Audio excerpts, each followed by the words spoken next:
Okay. So we will start with our portion of the briefing, and then we will have Monica, the spokesperson for the President of the General Assembly.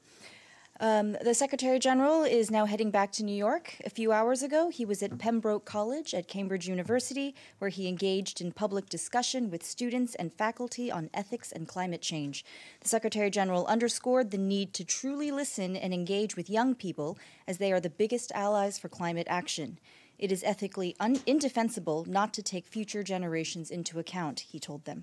He encouraged students and young activists to continue to work, shout, and mobilize so that we can have effective action against climate change. The full event can be seen online. Today is Energy Day at COP26. The Secretary General's Special Representative for Sustainable Energy for All, Damilola Ogunbiyi, presented the Secretary General's global roadmap to achieve clean energy for all by 2030 and net zero emissions by 2050 as an outcome of September's high-level dialogue on energy. Bless you. The roadmap calls for 500 million more people to have access to electricity in just 4 years' time by 2025, as well as 1 billion more people to get access to clean cooking. It also urges a tripling of annual investment for renewable energy and energy efficiency globally by 2030. A new report by the UN Environment Program calls for urgent efforts to increase the financing and implementation of actions designed to adapt to the growing impacts of climate change. The Adaptation Gap Report found that while policies and planning are growing for climate change adaptation, financing and implementation are still far behind where they need to be.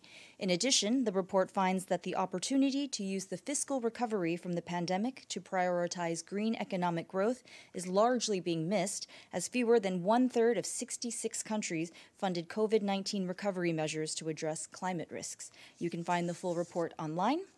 And today at COP26, the UN World Tourism Organization, the UN Environment Program, and partners launched the Glasgow Declaration for Climate Action in Tourism, with more than 300 businesses in the tourism industry and governments committing to cut emissions in half by 2030 and achieve net zero by 2050 at the latest. The Glasgow Declaration recognizes the urgent need for a globally consistent plan for climate action in tourism. Signatories commit to measure, decarbonize, regenerate, and unlock finance. Additionally, each signatory commits to deliver a concrete climate action plan or updated plan within 12 months of signing. You can find the full list of those who signed the declaration online. And also at COP26, the UN's highest-level humanitarian coordination forum, which is called the Interagency Standing Committee, issued a statement yesterday, urging world leaders gathered at the Climate Summit in Glasgow to prioritize the most vulnerable and at-risk countries and communities in their decision-making. The 21 signatories, including the UN's Emergency Relief Coordinator and the principals of 11 UN organizations, say that the climate crisis disproportionately affects communities that also face conflict, violence, poverty, and COVID-19, and in particular women and girls. These vulnerable populations have limited capacity to cope with shocks and adapt to climate change and risk being left further behind. The full statement is available on the IASC website. And I have a readout of the Secretary General's phone call with Lieutenant General Abdel Fattah al-Burhan, the commander of the Armed Forces of the Republic of Sudan. He encouraged the Secretary General encouraged the development of all efforts towards resolving the political crisis in Sudan and urgently restoring the constitutional order in Sudan's transitional process. The Secretary General reiterated his call for the release of Prime Minister Abdallah Hamdok and other civilians arbitrarily detained in Sudan. The Secretary General reaffirmed that the United Nations will continue to stand with the people of Sudan as they strive to fulfill their aspirations for a peaceful, prosperous, and democratic future. On Ethiopia, you will have seen that yesterday the Secretary General tweeted that he is very concerned about the evolution of the situation there. He spoke with Prime Minister Abiy Ahmed to offer his good offices to create the conditions for a dialogue so that the fighting stops. The Secretary General said that they also discussed the forthcoming visit to Ethiopia by the UN Emergency Relief Coordinator, Martin Griffiths, to ensure humanitarian assistance for those who desperately need life-saving aid. Mr. Griffiths is expected to be on mission to Ethiopia from tomorrow. He will engage with relevant stakeholders to ensure that aid reaches those who need it. And we're moving to Afghanistan. The Director General of the International Organization for Migration, Antonio Vitorino, concluded a visit to the country. In a statement, he warned that as the bitter winter approaches, there is a real risk that the deteriorating humanitarian situation will result in increased displacement, vulnerability, and suffering, and that the modest social and development gains of the past 2 decades will be lost. Mr. Vitorino noted that 5.5 million people are internally displaced in Afghanistan, which is roughly the population of Finland. He stressed that we are indeed in a race against time to help these people prepare for winter, and that IOM is committed to staying and delivering in full solidarity with the Afghan people.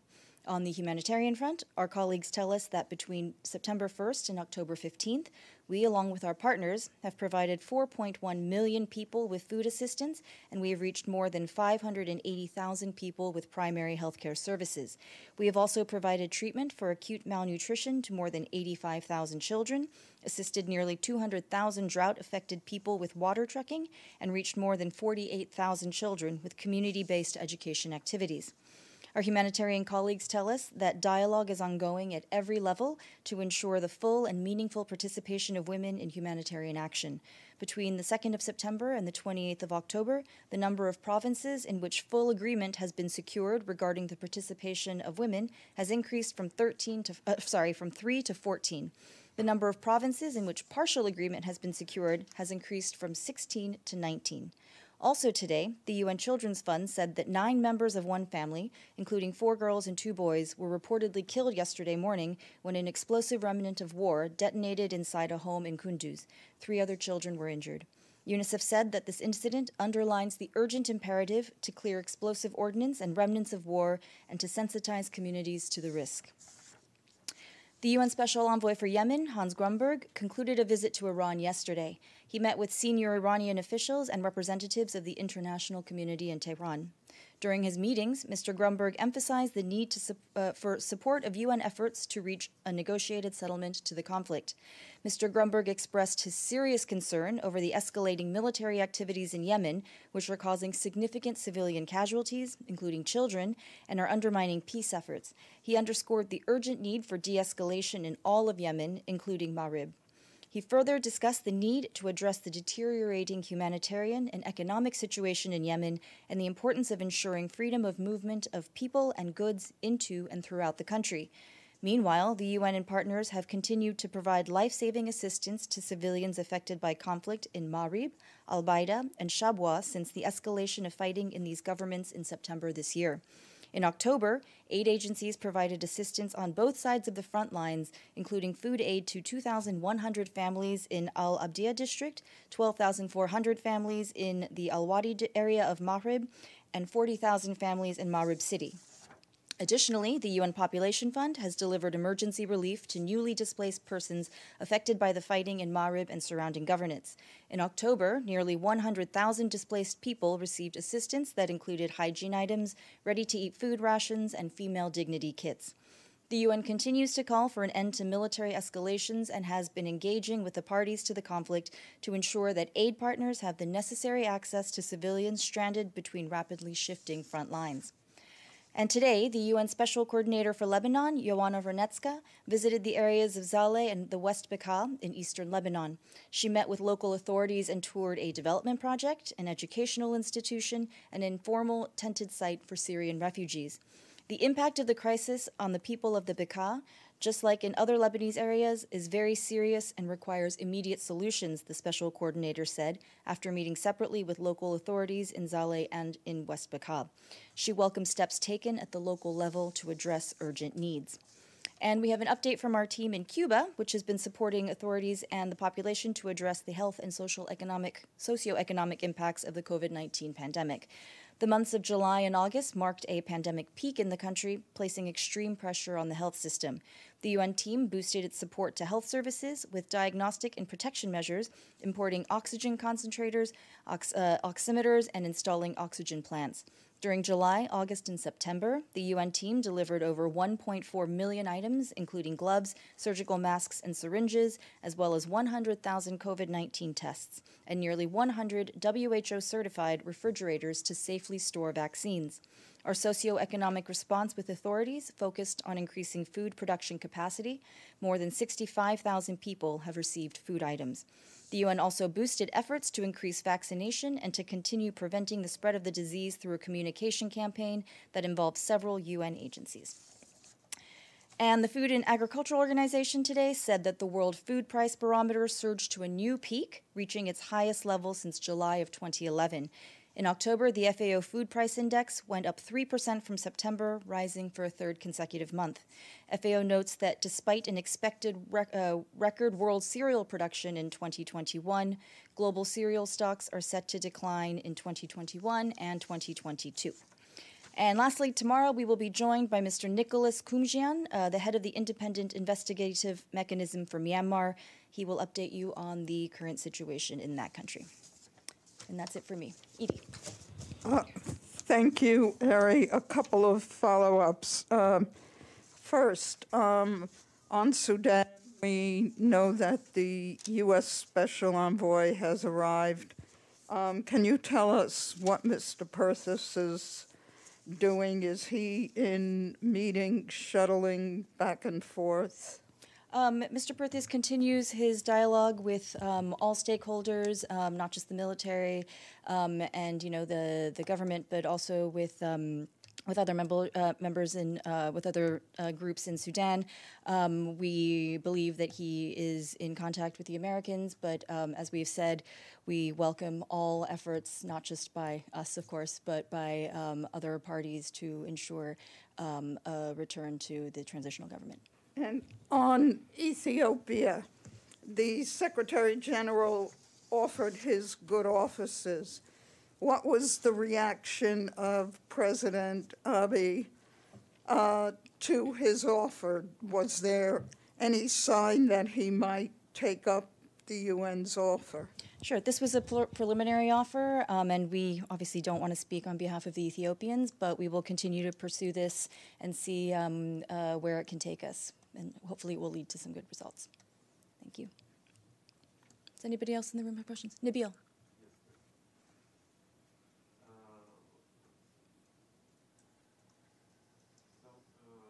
Sudan again.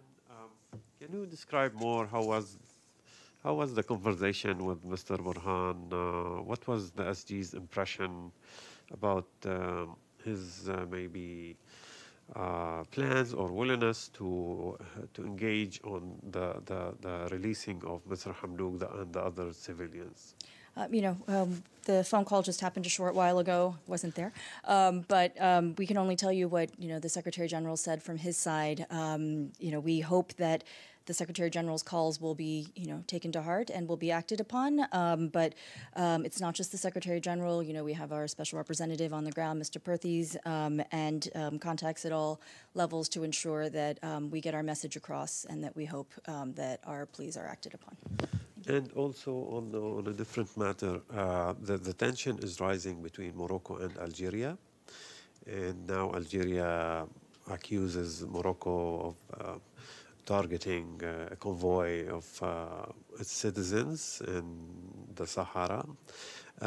Is the SG planning to take any action to avoid further escalation, to prevent the situation from getting more tense? The Secretary General is obviously aware of the situation that you just mentioned. As you know, he would urge and does urge dialogue to ensure that these tensions are lessened. And we look forward to the start of the work of our new special envoy to take the temperature on the ground and see how he can help to improve the situation. Last follow-up, did he deliver this message directly to any of the other two parties? I'm not aware that he's delivered the message directly, but the message, I'm sure, is being delivered through our various mechanisms at different levels. Thanks. And do we have anybody in the room? Okay, from the screen, James, are you there? Hi, Ari, can you Hi. hear me? Yes, how are you? Hi there, great, thank you so much. I've got a COP26 question. A report just came out from the International Energy Agency, and this says that if you top together all the methane reduction pledges and the net zero pledges, and if all the countries stick to their promises, we're now looking at only 1.8 degrees Celsius of temperature rise. Given that you guys were a week ago talking about 2.7 degrees this century, this number kind of makes Glasgow look like a big win. My question is, do you guys make the same calculation? Are we now looking at 1.8? We've seen these reports. You know, the UN Framework Convention on Climate Change analyzes our data and based on the impact of the national determined contributions that are submitted. And the UNFCCC's most recent analysis shows that we are still on the calamitous pathway for 2.7 degrees centigrade.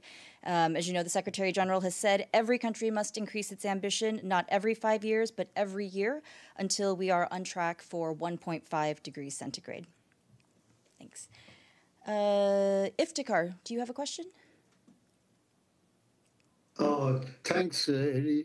I was going to ask you about the Secretary General's Good Office's offer to Ethiopian Prime Minister, but Edie has already asked the question. Thank you very much. Thank you so much.